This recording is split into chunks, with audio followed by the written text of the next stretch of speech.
ওনার জানাজাতে মানুষ কি পরিমাণ ওনাকে পছন্দ করত, ওনার জানাজার উপস্থিতি সেটা প্রমাণিত হয়েছে।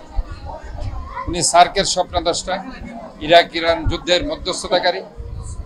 ইভেন উনি এই যে আজকে আমরা যে অর্থনীতির মূল চাবিকাঠি কৃষি, গার্মেন্টস কিংবা মানব সম্পদ সব ওনার হাত ধরেই হয়েছে। বহুদলীয় গণতন্ত্র উনি করেছেন, একদলীয় শাসন ব্যবস্থাকে ভেঙে, বাকশালকে ভেঙে বহুদলীয় গণতন্ত্র। 4টা মাত্র সংবাদপত্র ছিল, সমস্ত সংবাদপত্রের স্বাধীনতা উনি ফিরিয়ে দিয়েছে, মত প্রকাশের স্বাধীনতা ফিরিয়ে দিয়েছে, সবাইকে রাজনীতি করার একটা সুযোগ করে দিয়েছে। আজকে আওয়ামী লীগ যে এতদিন ধরে বড়াই করেছে, ওই আওয়ামী লীগও ওই সময় ওনার হাত ধরে রাজনীতি করেছে। কাজেই আমরা মনে করি আজকে বহুদলীয় গণতন্ত্রের প্রবক্তা, একজন স্টেটসম্যান